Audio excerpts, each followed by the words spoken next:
Hi friends, నేను మీ తెలుగు వాళ్ళ అందరూ ఎలా ఉన్నారు? నేనైతే చాలా బాగున్నాను. మీరు కూడా బాగున్నారు అనుకుంటున్నాను. మా డే 5 అయితే స్టార్ట్ చేసాం. నిన్న రాత్రి కార్లోనే గిరివలం అయితే చేసేసాం చీకట్లో.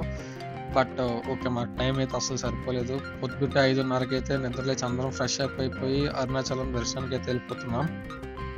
మేము సేఫ్ సైడ్కి నిన్న ఏ క్యాబ్ డ్రైవర్తో అయితే మాట్లాడామో అదే క్యాబ్ డ్రైవర్ని ఈరోజు కూడా కంటిన్యూ చేసాం. మొత్తం మా ఫ్యామిలీ అంతా ఆల్రెడీ రెడీ అయిపోయింది. సో తిరువన్నామలై, వేలూరు రెండు చూడాలని అయితే కోరుకుంటున్నాను. తిరువన్నామలైలో ఎక్కువ రష్ లేకపోతే రెండు అయితే ఈజీగా అయిపోతాయి. మా లగేజ్ అంతా కూడా హోటల్లోనే వదిలేసి మేమైతే దర్శనానికి వెళ్తున్నాం అనమాట. మీరు చూడొచ్చు, ఎదురుగుండా కనిపిస్తున్న టెంపులే అరుణాచలేశ్వర స్వామి టెంపుల్ ఎంట్రన్స్ గేట్ అనమాట. మేమైతే యాజ్ యూజువల్గా బొట్లు పెట్టించుకొని గుడిలోకి అయితే వెళ్తున్నాం. మనమైతే ఇప్పుడు టెంపుల్లోకి వెళ్ళిపోతున్నాం. ఇక్కడ ఉండే దేవుణ్ణి అన్నామలయార్ అంటే అరుణాచలేశ్వర స్వామి అని, అదేవిధంగా పార్వతీదేవిని ఉన్నామలై అమ్మన్ అని కొలుస్తారనమాట. ఈ టెంపుల్ దగ్గర దగ్గర 7th సెంచరీలో 9th సెంచరీలో కట్టబడింది. చోళుల చేత కట్టబడింది ఇది కూడా. అండ్ అదే విధంగా ఈ టెంపుల్ దగ్గర దగ్గర 10 హెక్టార్లలో ఉందన్నమాట.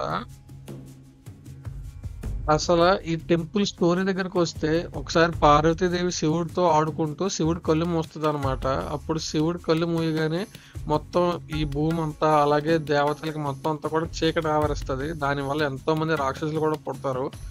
అయితే ఇది గమనించకుండా పార్వతీదేవి శివుడితో ఆడుకుంటూ ఉంటది. దాని తర్వాత చూసేటప్పటికి ఎంత ఘోరం జరిగిపోతుంది అనమాట. అప్పుడు పార్వతీదేవి అండ్ మిగతా దేవుళ్ళందరూ కూడా శివుడిని ఎలాగైనా సరే మానవ జాతిని, దేవతల్ని అందరినీ కూడా ఆ రాక్షసుల నుంచి కాపాడండి, వాళ్ళ జీవితాల్లో వెలుగు ప్రసాదించండి అని చెప్పి కోరితే, అప్పుడు ఈ అరుణాచలం కొండ మీద శివుడు అగ్ని రూపంలో, అంటే ఒక కాంతి రూపంలో ఒక కాంతి లాగా, అంటే దాన్ని ఎలా చెప్పాలి, దీపం లాగా అందరికీ వెలుగునిచ్చేటట్టుగా ఇక్కడ ఆవిర్భవిస్తాడనమాట ఈ కొండ మీద. అందుకే ఈ కొండని అరుణగిరి అని చెప్పి పిలుస్తారు. అదే విధంగా ఎవరైనా గుడి చుట్టూ ప్రదక్షిణ చేస్తారు, అది చాలా కామన్. కానీ ఇక్కడ ఈ కొండ చుట్టూ ప్రదక్షిణ చేస్తారనమాట కాలినడకన. ఇది దగ్గర దగ్గర 14 కిలోమీటర్లు ఉంటుంది. దీన్నే గిరివలం అని చెప్పి పిలుస్తారు. ప్రతి ఏటా దగ్గర దగ్గర 10 లక్షలకు పైగా భక్తులు ఈ గిరివలాన్ని చేస్తూ ఉంటారు అనమాట. ప్రతి పౌర్ణమికి గిరివలం చేస్తే చాలా పుణ్యం మూట కట్టుకుంటారని చెప్పి ఇక్కడ జనాలు నమ్ముతారు అనమాట. అండ్ అదే విధంగా కార్తీక మాసంలో, అంటే దగ్గర దగ్గర నవంబర్ డిసెంబర్ టైంలో ఈ అరుణగిరి పైన ఒక పెద్ద దీపం వెలిగిస్తారనమాట. అది ఆ చుట్టుపక్కల ఊర్లో వాళ్ళందరూ కూడా చూస్తారు. దగ్గర దగ్గర 30 లక్షలకు పైగా జనాలు దీన్ని వీక్షిస్తారనమాట. ఇది ఒక ఫేమస్ యాక్టివిటీ.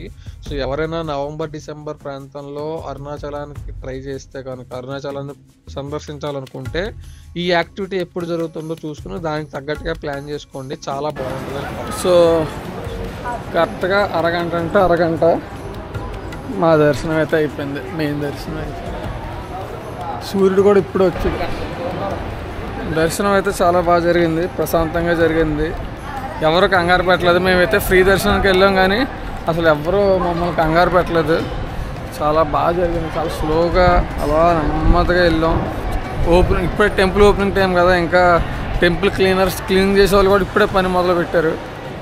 సో రకంగా టెంపుల్ దర్శనం 5:30కే తెల్లారుజామున రావడం వల్ల మాకు బాగా ప్లస్ అయింది. ఇప్పుడు మా దగ్గర ఇంకా దగ్గర దగ్గర గంట టైం ఉన్నది మా ప్లాన్లో. సో ఈ గంట టైంలో కూడా మేము ప్రశాంతంగా నేచర్ని ఎంజాయ్ చేస్తూ అటు ఇటు జరుగుతూ ఉండడం.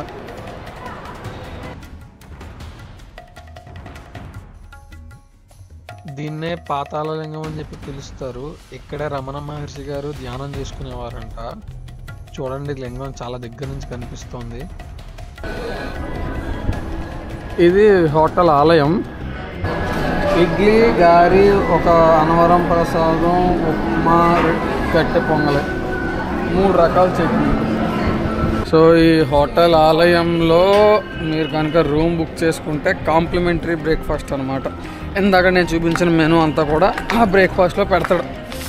నిన్న హోటల్ తంజావూరులో కూడా, హోటల్ తమిళనాడులో కూడా మాకు సేమ్ వెరైటీ ఆఫ్ బ్రేక్ఫాస్ట్ పెట్టాడు. క్వాలిటీ అయితే మాత్రం ఎక్సలెంట్ ఉన్నది.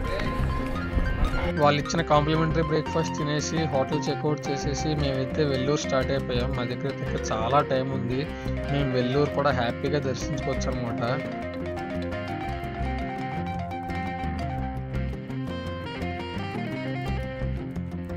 ఆల్మోస్ట్ ఒక 2 అవర్స్ జర్నీ తర్వాత మేమైతే వెల్లూరు వచ్చేసాం. ఇదంతా ఒక ప్రైవేట్ టెంపుల్ అనమాట.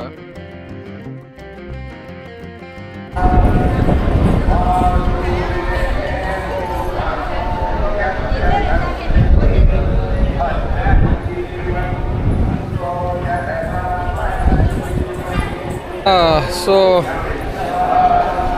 మామూలుగా మా చిన్నప్పుడు పాలు వేసుకుంటే ఒక 1/2 లీటర్ పాలకి లీటర్ పాలకి చివరిలో చిన్న కొసలు ఇచ్చేవాడు అనమాట. అలాగే అలాగా మా ట్రిప్లో లాస్ట్ భాగం ఏంటంటే మేము వేలూరు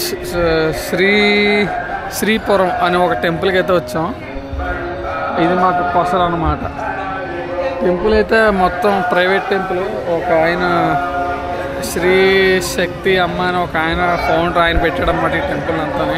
లోపలంతా కూడా బంగారంతో లక్ష్మీదేవి, వెండి, బంగారం, వైడూర్యాలు అన్నీ ఖరీదైనవి ఉన్నాయి లోపలైతే మాత్రం. అండ్ ఫ్రీ దర్శనాలు అయితే చాలా లిమిటెడ్ ఫ్రీ దర్శనాలు ఉన్నాయి. బాగానే ఉన్నది. అన్నదానం అయితే మాత్రం ఫ్రీ. అన్నదానం ఇప్పుడే తిన్నాను. ఇదిగో లోపల వెనకాతలంతా అన్నదానం ఎగ్జిట్. ఇప్పుడే కడుపు నిండా తినేసి అయితే నేను వచ్చాను. ఈ శ్రీపురం టెంపుల్ అయితే బాగుంది. చాలా పీస్ఫుల్గా, చాలా ఎన్నో ఎకరాల్లో అయితే కట్టారు ఈ టెంపుల్ని అయితే మాత్రం ఖచ్చితంగానే. లోపలికి వెళ్ళే వాళ్ళు 2 కిలోమీటర్లు నడవాలి ఖచ్చితంగా. ఒక స్టార్ షేప్లో పాత్, ఒక ఫిక్స్డ్ పాత్ ఉన్నది స్టార్ షేప్లో. దాంట్లో నడుచుకుంటూ వెళ్ళాలన్నమాట 2 కిలోమీటర్ల పాటు. దాని తర్వాత ఇంకా 150 రూపాయల టికెట్, 300 రూపాయల టికెట్లు, అలా రకరకాల టికెట్లు ఉన్నాయి. అంత బిజినెస్ కింద కనిపిస్తుంది as of now. But anyway అన్నదానం అయితే చాలా బాగా పెట్టారు. రుచి కూడా చాలా బాగుంది, క్వాలిటీగా ఉన్నది, అంతా బాగుంది. సో ఇది మా trip final stage, final temple. ఇక్కడ నుంచి మేము ఇంకా కాట్పాడ్ వెళ్ళిపోయి అక్కడ ట్రైన్ ఎక్కేసి నేను మా ఊరు వెళ్ళిపోవడం అనమాట. సో మా ట్రిప్ ఎక్కడితో 100% 110% సక్సెస్ఫుల్గా ఫినిష్ అయితే అయిపోయింది అనమాట. మా వీడియో కనుక మీకు నచ్చినట్టయితే లైక్ చేయండి, షేర్ చేయండి అండ్ కమెంట్ చేయండి. ఇంకా ఎలాంటి మరెన్నో ఇంట్రెస్టింగ్ కంటెంట్ కోసం మా ఛానల్ని సబ్స్క్రైబ్ చేసుకోండి. Bye bye.